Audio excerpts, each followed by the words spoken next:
almost 2 years of being the top fighting alliance in Call of Dragon, as well as winning multiple seasons, Echo is now coming to an end. So many of you will have heard already. It does seem true that Echo is going to end existing as the alliance that it is right now. Of course, it is not going to completely disband or anything like that, but there is a lot of changes happening, and a lot of people saw this coming, being at the state of the game currently. So I'm going to go over everything regarding Echo, as well as the game in general, the state of the game, and the huge... Yeah, so I think the first thing for me is, I don't know if I would say 2 years, right? I think you can maybe argue a year, I think is more fair and objective to say. Maybe even a little bit less time, but I think to allow a year or so would be fair, at least based on my records, even though my records indicate a little bit less than a year. So maybe you could say up to a year would be a little bit more fair. And you're right, Poland. Yeah, Echo really wasn't. And here, and I'll show you just some records, right?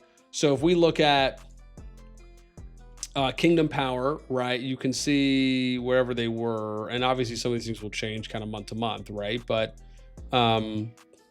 where was it? And well, obviously this just indicates power, right? We'd have to go to like PvP activity percentage or something else to that effect. So it's probably more around the time where I would say up until the what was it? The 7th? Yeah, I would say like up until around maybe October. I think October is probably fair as of like maybe last KVK season, not this most recent one. I think you could argue them being number one up until maybe October. But then you'd also have to look at like, well, when did they kind of come into power, right? Because they really started making a push around December of last year. You can see here on the power board, right? It's them and EIS. And then they dip a little bit, right? They go to 24, and that's January of this year. And then you go next, and okay, now they're coming back up, and this is February. And then you look at here, they're number 2 behind RAC, right at this time. So like maybe you could say beginning of the year up until like maybe October-ish or so. But I think up to a year is probably fair. Jay says, notice how Echo mentions leaving as the top alliance and bossnasti skips over it compared to the biases seeping in. Jay, remember, keep in mind that Echo, I didn't hear Sod come out and say what Dark said. That's what we compared. Again, to be fair, right? The big difference here is that Sod didn't come out and say that, oh, well, once we became the number 1 kingdom or once we became the number 1 fighting kingdom in the game, we then disbanded. Dark, however, did say that, well, now that we're the number, or at least that's what it looks like, and that's what it sounds like, and that's how it reads like, where he came out and Princess quoted him saying that, well, now that we're the number 1 kingdom in the game, it's time to disband. So there's a very big difference between basically what the R5 of One Alliance either has not said or had said versus what the R5 of EIS said. Now, if Sod said that, again, I'll cover that the same as I would as if any R5 had said what Dark said about EIS. But I haven't seen whatever the Echo announcement is or the Kingdom 60 announcement, whether that was on Discord or in-game Alliance Mail to the Kingdom members there. If that becomes available later on or we get more information, absolutely we'll cover it. But we can only cover what we see, right? But that just kind of goes to show you, at least on that point for them. I don't think it's 2 years of them being the top fighting kingdom. I think it's less than a year. But if you want to argue up to a year, okay, maybe. Huge negativity that is currently surrounding it, as well as the massive decline in player and interest due to many things. So first, Echo, obviously many people. Well, so let me correct this from what Xora says. If you're going to say that there's massive decline in the game, you do need to be able to prove that. And that's just simply as a professional courtesy to justify what you are saying. And it doesn't necessarily mean that he's wrong. It also doesn't mean that he's right. Right now, he can say it feels like that, but that's not how Xora worded that. He worded that as, this sounds like a fact. And if you're going to say that, you need to be able to back that up. Now, I have done this in a couple videos before where we've shown like the total amount of active CH25 accounts, the total amount of CH16 accounts and above, and then the total amount of all accounts on a map within a kingdom within the game, right? From level 1 and above. And we've shown these 3 different things, 3 different categories a couple of times. Now, I am planning to do this again, but I have to wait from Fuzzy to, I guess they have to do some update. There was some coding updates, things, I guess, that were done on the back end. And so they're sifting through that. Eventually, I'll be able to get that stuff as well. But again, now I'm just saying, we'll see if he shows it, right? But at least as of now, we'll see. I'm just saying it would be nice if you showed that when you did state it initially. Let's continue. People knew this for a while now, and it's been quite a few months that apparently they had been deciding that. But Sud and Tempe, the 2 leaders of Echo, have both decided to quit the game permanently. Now they're not changing alliance or anything, they're literally just quitting the game forever. And this is for very good reasons, being that they are online something like 18 hours a day most of the time when playing war and stuff like that, and have been for over 2.5 years. You can see in their stats, like, I mean, Sod is one of the biggest fighting account in the entire game. I mean, it's pretty impressive, of course, and there's many people like him in this alliance.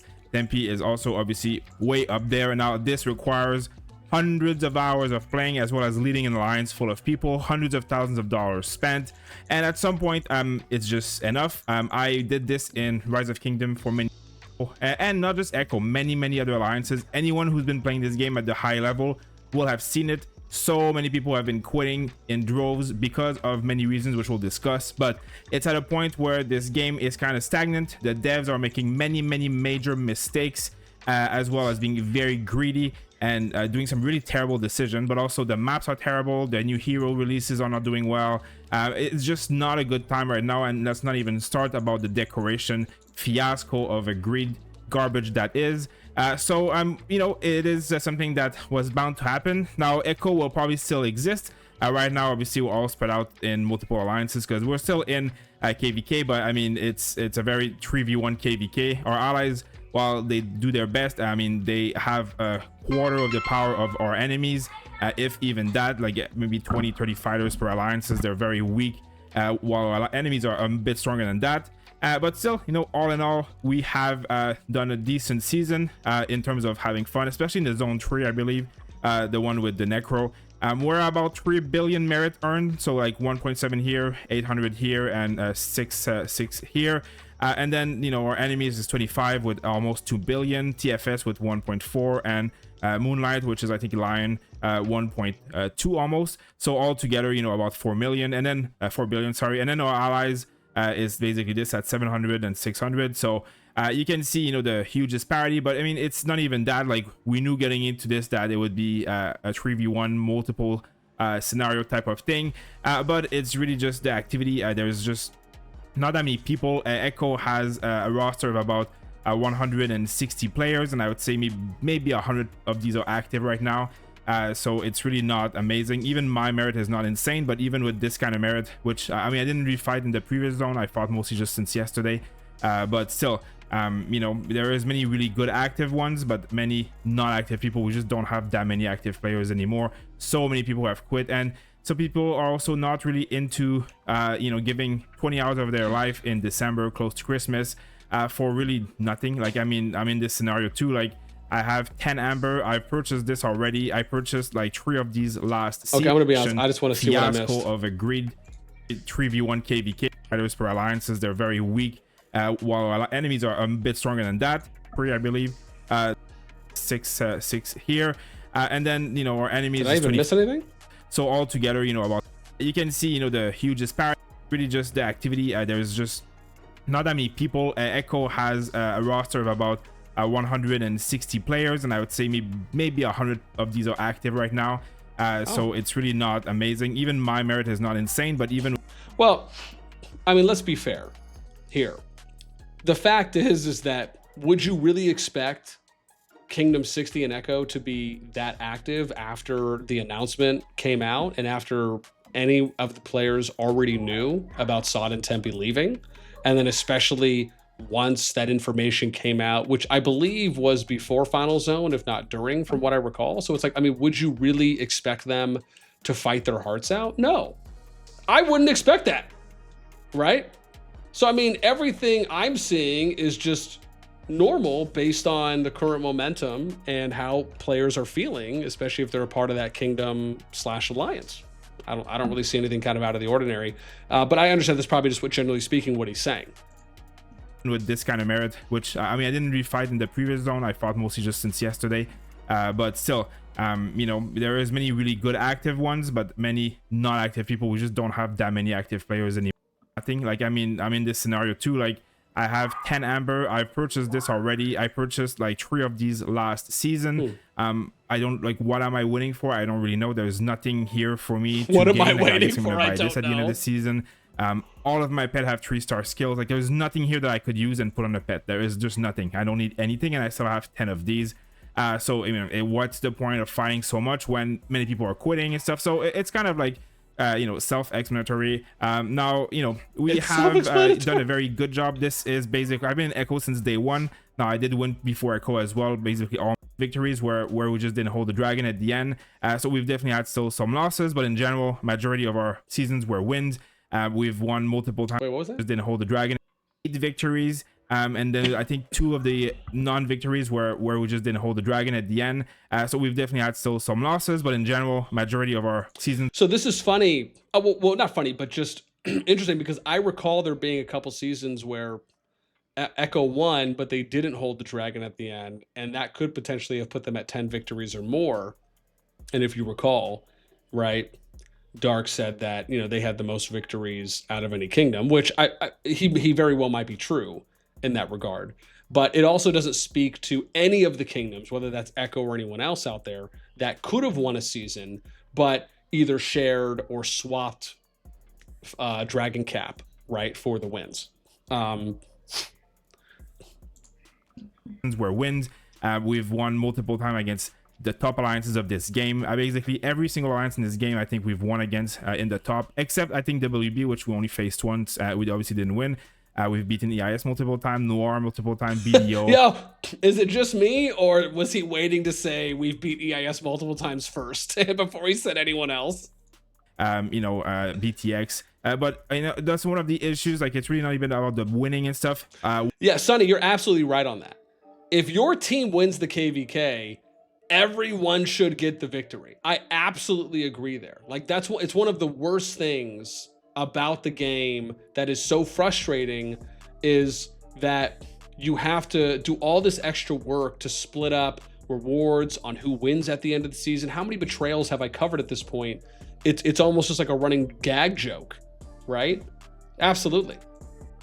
One of the major problems of this game currently is the maps are terrible. Like, it's the Bastion is terrible, but the maps itself, they're just not balanced. And now this new map, we're not even going to talk about it too much, because everybody knows how bad it is with the portals and the 2 big kingdoms, which basically do nothing until the final day. There was, like, the only fighting was in the last zone, and like the 3rd zone, I mean, and it was, you know, just for a necro, and it lasted for a little bit, but it's not really hard because you're fighting against weaker kingdoms, and then the big alliance has to portal in.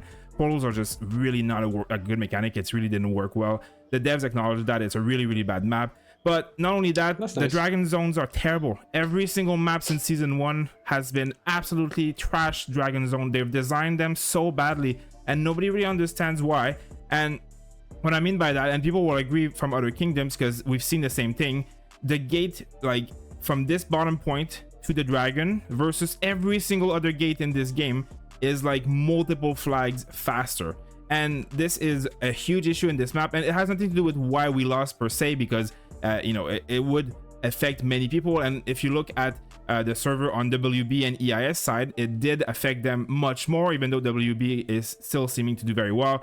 But basically, EIS reached this point here, and WB was still up here. The amount of time it takes for this to here, like, you can count them. It's like, you know, go to all the flags So this is something I've been aware of for a while. It's nice to see him bringing this up and other people acknowledging this, because one of the things that I know, at least I have always stated, anytime that they've considered or if needed to do any kind of final zone, let's just say re-territoring or remapping, has always just been basically, listen, man, it's not difficult. Just make it the same amount of passes and the same amount of flags from each of the passes to get to the dragon. Like, this is not complicated. Like, no one's asking you to have different flag amounts for how many flags it takes to get from every single pass, and each one needs to be different than the other. No one's saying that. This to me is the most fundamental, simplistic ask, and not even an ask. It should be an expectation that everyone has, which is no one should be going into the final zone thinking that if they go through one gate or not, oh wow, now they just already know they're going to have an advantage going into the final zone, and it immediately depreciates the engagement, the motivation, and the desire to potentially go as hard as you need to go there. It makes no sense to me. So I agree here wholeheartedly. There's basically like 5 or 6 flag difference between lines at the bottom here as a huge advantage.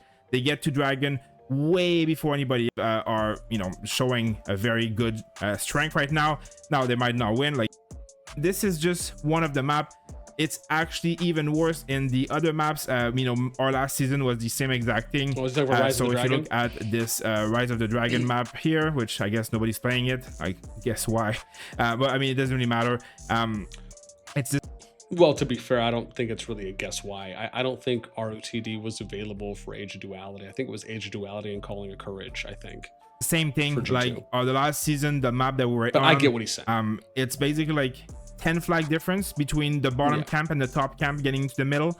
It's even worse. This map that we have currently is really bad, but it's not as bad. But I mean, it's just mind-boggling to design a map in a way that you have different guarantee of advantages based on where you spawn, which has absolutely nothing to do with any strategy. You can't decide. You have no idea. It's completely random. So if you're randomized into the spot at the top, well, too bad. You have a lower percent chance of winning. Okay, let's go to the next another one. reason why people seem to be really frustrated and wanting to quit the game, and many are quitting the game. So Bastion is a whole other thing, of course. I mean, Bastions I'm curious to hear what he's going to say about one of Bastions. the most boring mechanics of this entire game.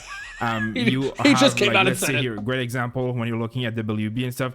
There's a Bastion here, there's a Bastion here, there's a Bastion here, there's a Bastion here. So let's have fun, just put Bastions and just wait. And then this is it. This is the gameplay of Call of Dragon. Rally, Bastion. No one does anything in the field. People just put, you know, little troops in the back.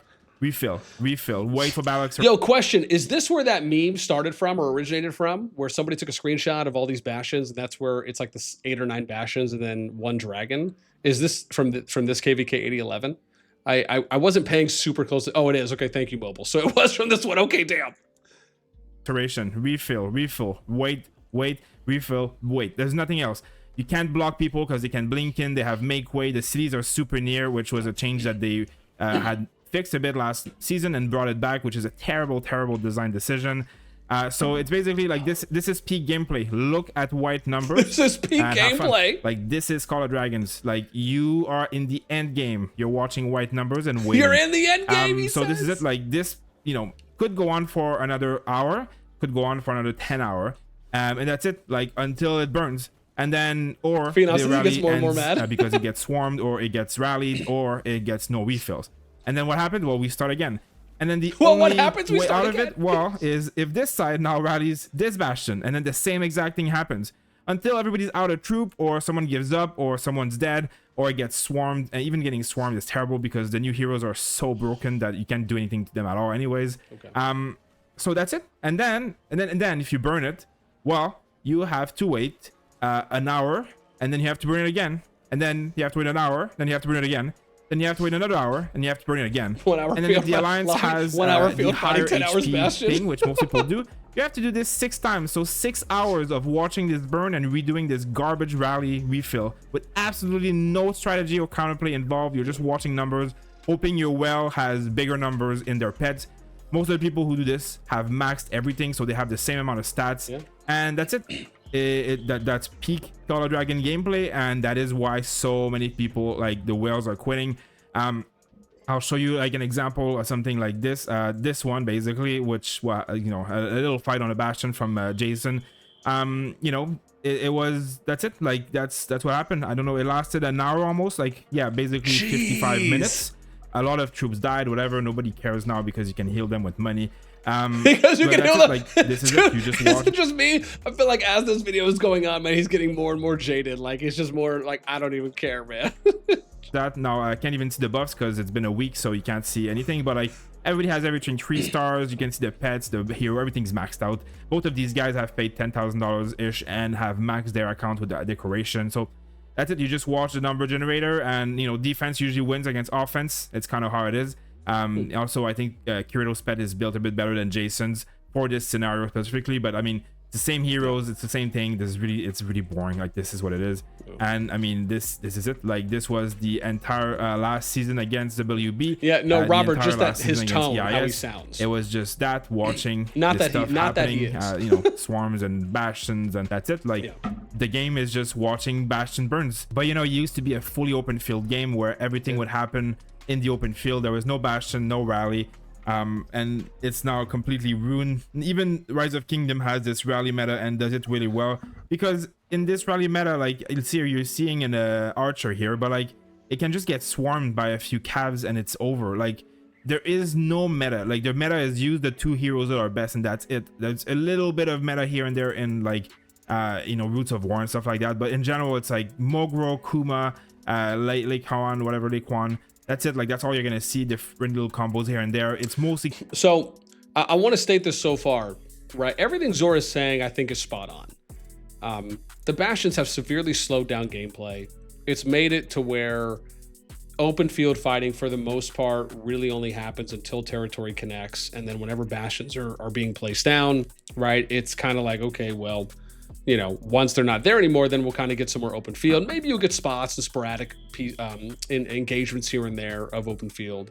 But the fact that it takes this long, on top of which, keep in mind, before, and he's right on this, on the second point as well, which is that before bastions existed, before you could even rally them at all, right? Because it wasn't like you could just rally a flag, right? It was, at one point it was open field, you could only rally passes in cities, and then eventually they added in bastions.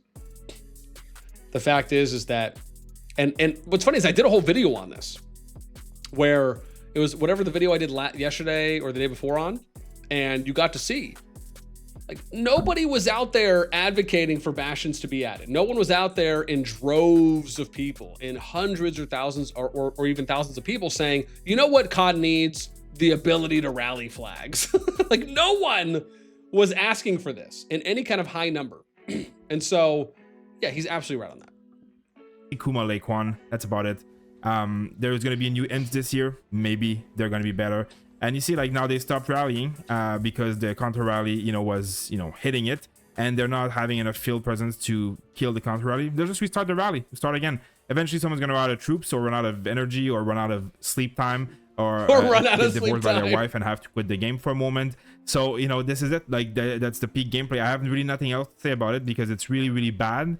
And many suggestions have been made by the community, and no one cares. Like, the community would like it to change, and the devs just really don't care about the suggestion, because this is the best way to kill troops and make money, as it seems. Now, the last thing to add, you can see so many bastions are being built by Second Alliance. So WB has like 6 shells.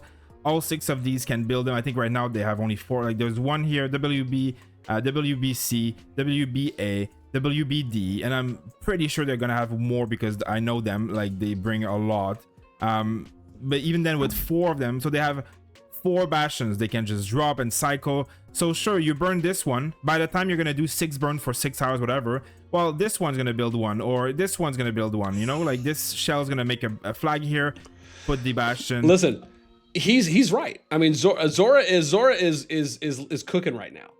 This is the same thing that it reminds me of when I was playing Rock, and you would bring in multiple shells. So you could activate that alliance skill that places a bunch of RSS nodes in the final zone, and or players would save Lohar summons. So you could summon those. It's kind of like the Elianas, right, in COD. And you would do that in the final zone. So like basically all of your team would time out trying to get into the FZ, random TP, and then you would throw a bunch of RSS nodes, and you would or you'd use these skill activations from a bunch of shells, and then you would, everyone would like throw out Lohars, and maybe they're doing different stuff now, but that's what it was back then when I played a couple years ago, and you would do it to flood the field. So you'd be blocking TP spots. So essentially you're trying to bring in as many people as you can while activating these things, and it limits the amount of spots that your opponents can get in. So you basically have a numbers advantage on them in the final zone, and that gives you other advantages, right? To basically get your territory and expand faster, delay your opponents, right? AKA at times spawn camp. So it's called Bastion cycling, and people are doing it because that's why you're bringing so many alliances here. Like Rage has 2 alliances. This alliance has 2. EIS probably has at least 3 or 4. EIS, EIM, EIK. I think they have another one here. EIL probably. I know they have EIL somewhere. So all that to say, Buns, another one. So I mean, they have like what, 4 or 5 shells. So Bastion here, Bastion here. This one doesn't do it. Okay, this one's gonna Bastion behind it. Oh, this one's gonna Bastion. You're gonna have to break Bastions for over 48 hours before the enemy runs out of Bastion, and they reset every 12 hours. And only a few players are needed to fill them. You can just have a well with hundreds of millions of power, just fill them. So I mean, the gameplay, because you're basically taking your kingdom's player base of, like, let's say you have 150 active players, right? All you're doing is transferring from one shell to another. Like, everyone moves over, especially with the whitelisting now and making it easier to go from one alliance shell to another. You're just you're shell recycling at that point. And then, as you said, right, everyone builds a bastion. Now you basically have, it's like one roadblock after another roadblock, or another, here's one hurdle after another hurdle after another hurdle that you're creating. It's just so boring and so terrible. It's all infantry only. And it's really why it sucks. Like, there's nothing in. Okay, I want to hear what he says about I'd say I am also guilty of this since they introduced these absolutely terrible decoration mechanics. Many people don't really want to log in anymore. Like, what's the point? Like, you have to spend $10,000 to get these 5 decoration maxed out. The 3 other decorations are trash. Like, they're absolute garbage. They give absolutely nothing good. The stats are so low, so you're never gonna be as strong as a pay-to-win player, and by a huge amount. And then the purple one are even more trash. Like, you're wasting years of time getting all of these maxed out to even do a quarter of what a well is gonna do. We have many wells who have them maxed out already for $7,000 to $8,000 in like 2 weeks. And then that's it. Like, you either paid $10,000 and have it, or you don't, and you get literally fucked on the field. Like, that's really what it is, because the wells who have this are hugely advantaged over you. Like, they're like T6 troops. They have so much more power than you. It's absolutely insane. 15% more damage than everything you do, 30% plus more stats. I mean, it's insane how ridiculously OP they are compared to you. So many of the big whales who've been playing this game for a while, like, you know, sure, some of them will spend it. Like, I'm sure many of these have bought it already. I know many of these have bought it already. But many of the other whales are like, you know, I've spent a lot of money, I've had fun, we play, but now I have to spend another and another. And they introduce this, it's such a terrible mechanic. Like, it's just like a little button at the back of your city, and you press it and you just put money into it. You don't see anything, there's no advantages. Like, your troops don't look different, there's nothing cool to look at. You're just like, hey, look, I've put $10,000 in my back account so that my city is stronger and I'm better than you, and that's it. It's so boring. Yeah, I think some other people had, I think, really hit the hammer on the head with this one, is that there's no engagement or task or objective or puzzle to solve or an accomplishment that you have to reach in game, and then it grants you access to this that you could eventually then get it and then start upgrading it, right? It's purely a money for stat exchange. And like, it's not like a war pet where you have to go out and capture a bunch, and then, you know, you can evolve, you can swap, you can buy skills, trade, etc. Right? Like, that's a more engaging feature, regardless of how you feel about war pets. It's a lot more engaging, right, than something like decorations, where it basically is a skin that you can buy, and then you guys, right, get your stuff at that point. Oh, sorry, you pay money and you just get a flat stat, right? Yeah. Like, it's such a dumb mechanic. It's not even a city skin, which are, you know, out loud makes me like feel stupid because of how stupid it is. Like it's It so makes me much, feel stupid because of how so much stupid money it is. you have to spend. Like you have to buy this pack. Zora's right running out of here insults for decorations. Or Warner's architecture, whatever, for like basically a week or two max, like $1,000 a day, basically. Yeah. And okay, now let's get into illustrate kind of what I'm saying. I mean, people have seen this before, but if you go on Google Trends and you look at Call of Dragons, this is the beta time and this is the release at 100% of interest, meaning that this is the highest interest number this game has ever had in April 2023, which is the beginning of the release. Yeah, Panda asks, when are you guys going to make your own game like Call of Dragons and Rock game? Fire, make your own game, make it better. I mean, listen, man, if I had people out there that were willing to fund making a new Kingdom Builder game, and there was people out there that were really interested in that, and they were, you know, financially budgeted and able to do that, and they were willing to, you know, work with me and or anyone else on it, I would absolutely be interested. I can tell you, and I've said this before, right? It's more of a pipe dream, if anything, but I have no doubt in my mind that if I had the financial backing to make a Kingdom Builder, I would absolutely make the best Kingdom Builder that anyone has ever seen. It wouldn't even be close. And it would be something that, in my opinion, appropriately accounts for free-to-play and spender wants and needs. It just, yeah, and it would make a shiitake mushroom amount of money. Because there's things that I would put into Kingdom Builders that at least I truly believe no other Kingdom Builder has ever done, and they're things that I actually know for a fact people would be very interested in and would want to see. But again, like I said, that's more of a pipe dream. But you know, for serious inquiries, DM. Let's continue. Release a few months, I think, after. Anyways, it's really close to release. And then you can see it drops, of course, because release day has, you know, everybody's trying it out. Not everybody's gonna play it forever. Yeah. But then you have a steady, you know, in the 30s, in the 20s. Now, but to be fair, keep in mind, this is web search interest. This is not necessarily player base numbers to show you if the game has more or less people playing it.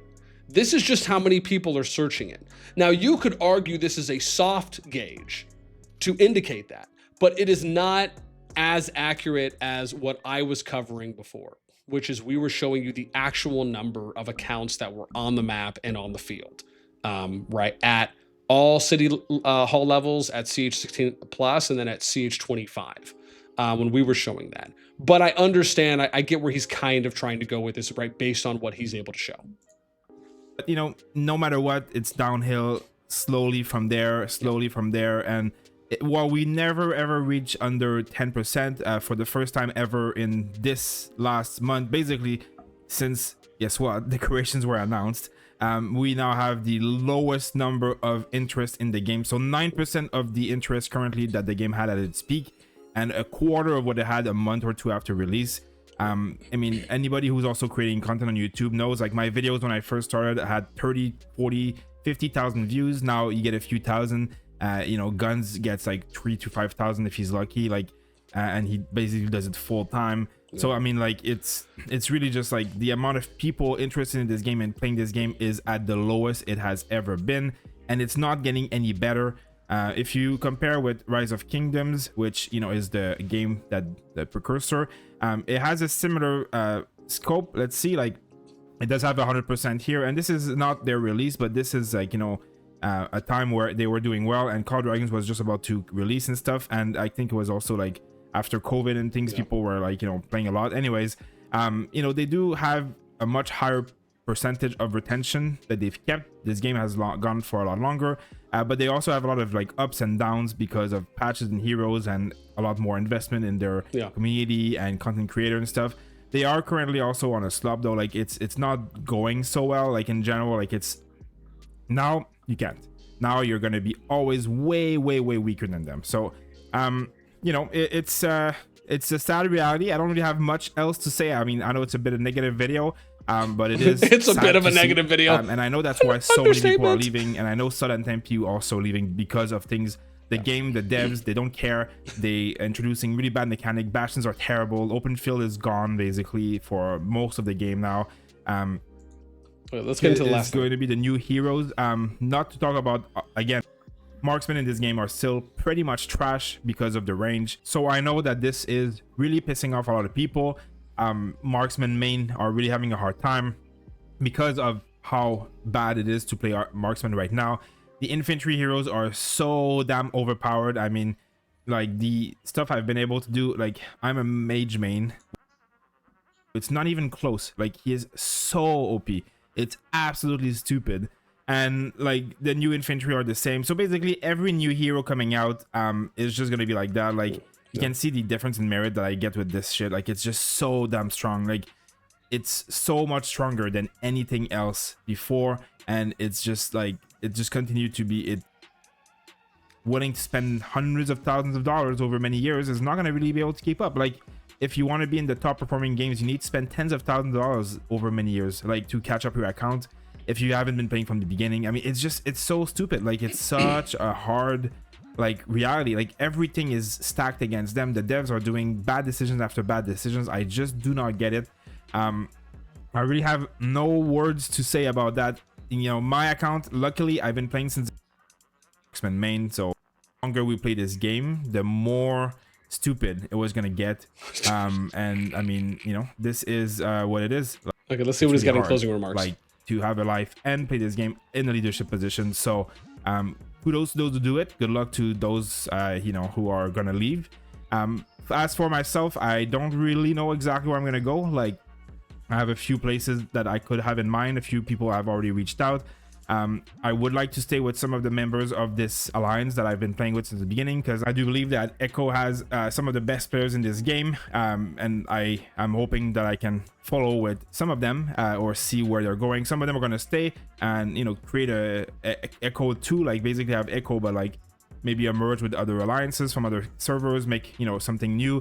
Many people are going to go to BTX and stuff, you know, the other good alliances in this game that are led by... Dude, I just want to point this out.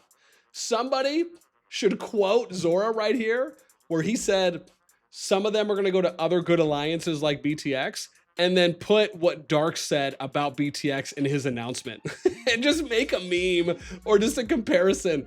Did anyone else catch that, or was it just me? Right? Because Dark basically called out BTX in his announcement, but then Xora here saying they're good, and it's like just two different sides of the coin, man. It's so funny. Oh my god. Competent people, so not EIS. And then he says not EIS. You know, there's a lot of places to go, a lot of things to do, but at the same time, it's like my willingness to log in this game these days, dude, they love each other, is very low. It's so funny. I just like I really don't really know. Dude, someone's got to do something with that every day, because there's something it's there. Just so bad. The game is in such a bad place, and then you're just looking at Bastion and like what the hell is going on, and just filling a Bastion for hours. And I'm like, well, I might rather go walk with my dog and like go for a party and go for like a dinner and stuff like that than watch a Bastion burn for 8 hours, right? So he's right. You know, that is pretty much where I'm at. I'm really, you know, not really looking forward to the future of this game anymore. That a like. Even though I still enjoy playing it, so the devs really have to do some huge amount of turnarounds and waking up if they want this game to survive, in my opinion, because otherwise it's not looking good for the future, and I really don't think a lot of people are going to be left playing or paying. So I mean, we'll see what their new game is, and I will for sure look into it. But dude, even Xora is mentioning this new game. What is this new game? Am I like the only one that is not aware or familiar? I mean, I know Yami has sent me some stuff, but I mean, I don't know what it is. People are all of a sudden mentioning this new game, dude. Like I haven't heard this many people, even though so far for me, it's only been a handful that I've heard, have talked or mentioned about a new game this much since now. So it's rumors about a Call of Dragons and Rock mix. Oh, interesting. Oh, Mobile, if there's some rumors or anything that's like been stated or said and you got a screenshot or something, I'd be happy to see. Yeah, man, absolutely. I mean, I'll tell you this, man, whenever the next Kingdom Builder, and first and foremost, guys, go show Xora some love, give this a thumbs up, comment on the video, watch it. Again, I think this is well done by him, right? Even if it might have been a little bit long, I'm sure he could have condensed in some areas, but I'm sure for him, it was just more about kind of, you know, making sure he really gave some good context and got his point across. But yeah, I think for the most part, what he's been saying. So it is a new game. I will say this, man. Whenever there is the next new big kingdom builder, and I would love to go back and do stuff with Rock, but whenever there is the next big kingdom builder that comes out, or the next one that really has some good staying power, right? Like, to me, kind of how Infinity Kingdom was in the beginning in that first year, and then eventually Call of Dragons when it was released. And obviously, I think it helped Call of Dragons a lot that there was that connection to Lilith and Rock. I think that did a lot of wonders for the game overall, because I can only wonder maybe how it would have played out. I'm sure it still would have been popular, but who knows how much if there wasn't that kind of brother-sister developer company relationship there. But whenever the next game does come out, I will tell you this, man, we will be in such a better position for myself when it comes to doing content and streaming and archiving and librarying stats and all this stuff, man. Whenever like the next game, whatever it may be, whoever might make it comes out, I'll absolutely be interested in playing or covering it, whenever that may be, outside of maybe getting into anything else. But wild, man. Phenom says, he let his frustration flow, was honest and real. Yeah. New game, Call of Kingdoms.